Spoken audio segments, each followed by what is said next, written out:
Welcome to Looking Within, a podcast to help you quiet your mind, settle your body, and see God's presence in your everyday life.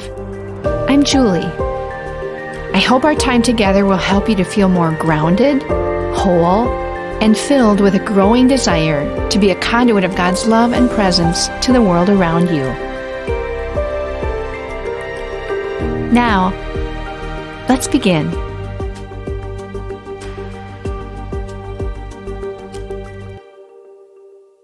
Today we continue our Lenten podcast series entitled Imagining a New Life and a New Story. We are paying close attention to the practices that formed Jesus' life and story. He tells us to pick up our cross and follow him.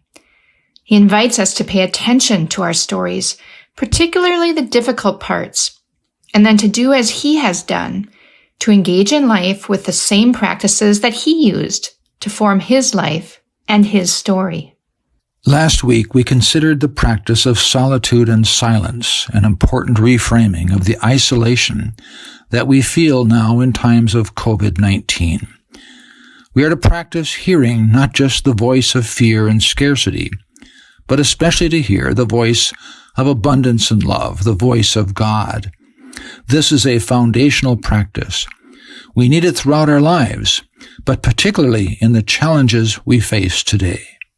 This week we consider the practice of beginner's mind.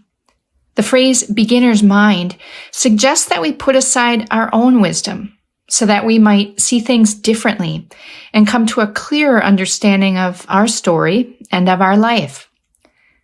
This is not an easy thing for us to do, especially for us adults who have spent a lifetime gathering information and developing our own wisdom.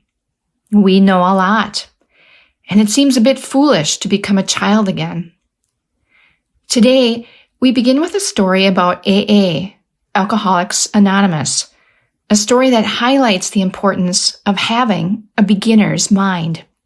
No doubt we are all familiar with the wonderful work of AA, helping millions of people find sobriety and sanity with an approach that seems so obvious.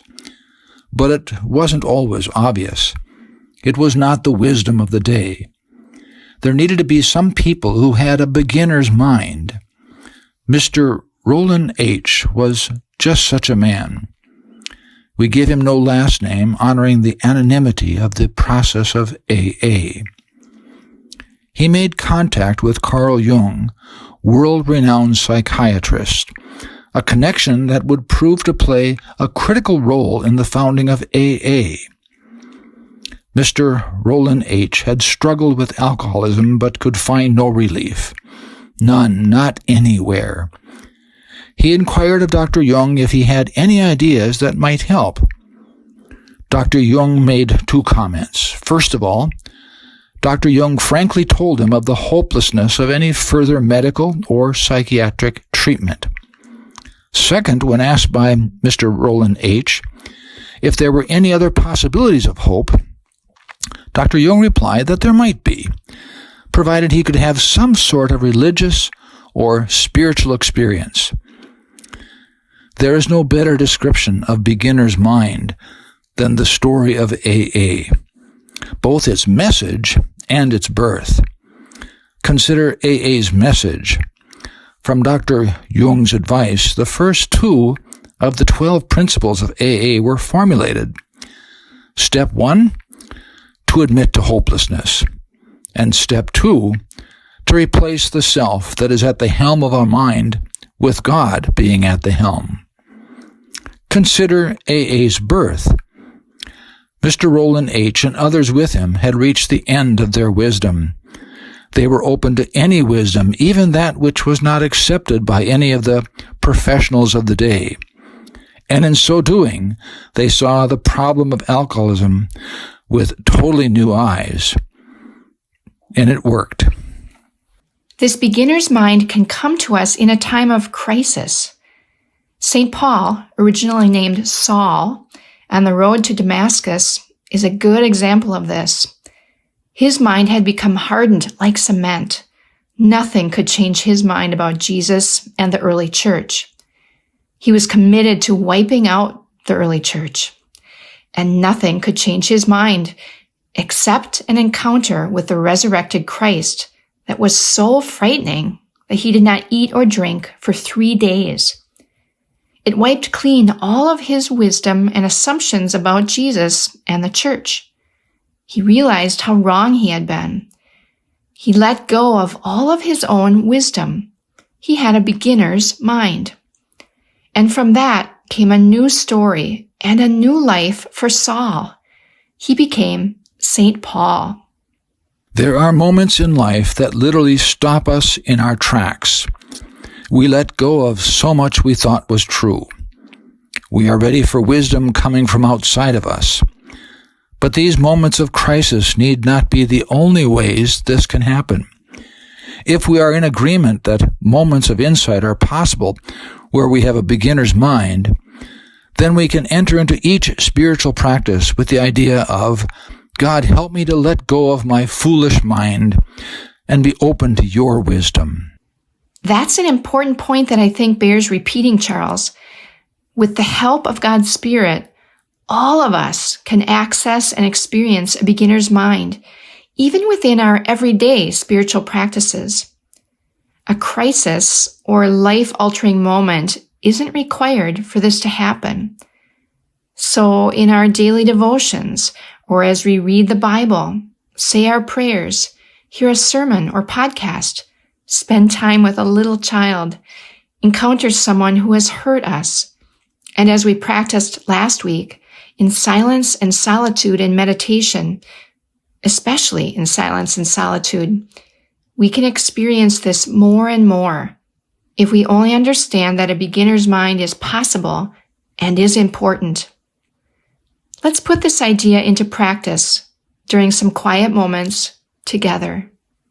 In this quiet space and time, I'd invite you to gently close your eyes and to take a few deep breaths in and out,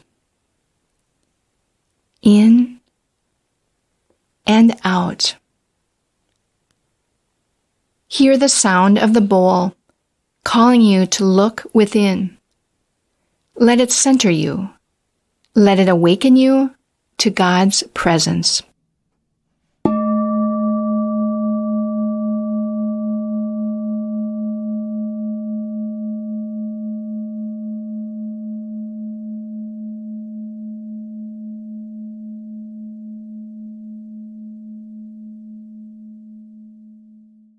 Let go of the chatter of your mind, the complaining, the critiquing, the commenting. Just let your mind be still. This isn't easy, and it does take time. As your mind is still, you can let go of your wisdom and be open to God's wisdom. Taking several deep breaths can be helpful in this. We'll be back with you in about 2 minutes.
Take one more minute to watch the mind letting go of complaints, critiques, and comments.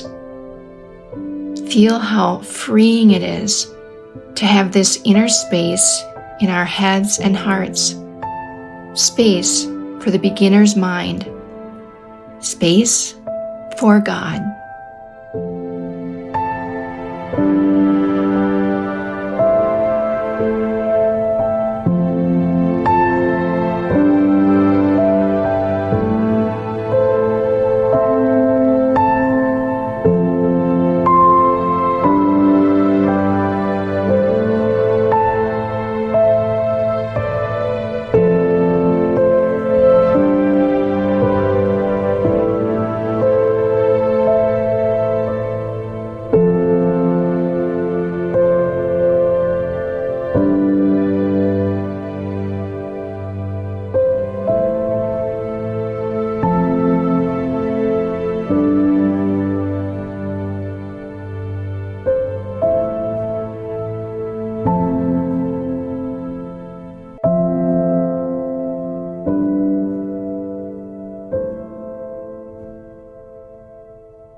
I'd invite you now to take a few deep breaths in and out.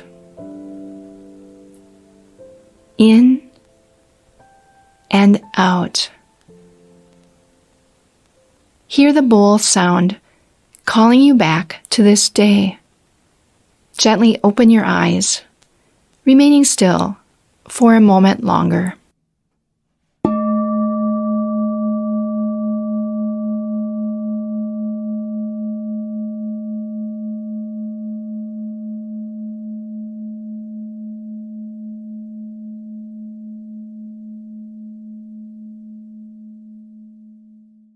Today we talked about the importance of a beginner's mind, seeing things from a different perspective.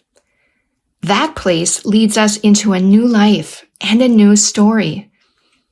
This can happen in a moment of crisis, or it can happen as we daily go about following Jesus, living into the practices that shaped his life and story.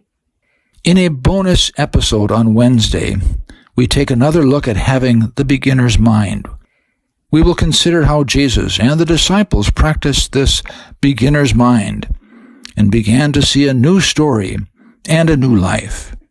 And in a second bonus episode on Friday, we'll lead you in a guided meditation.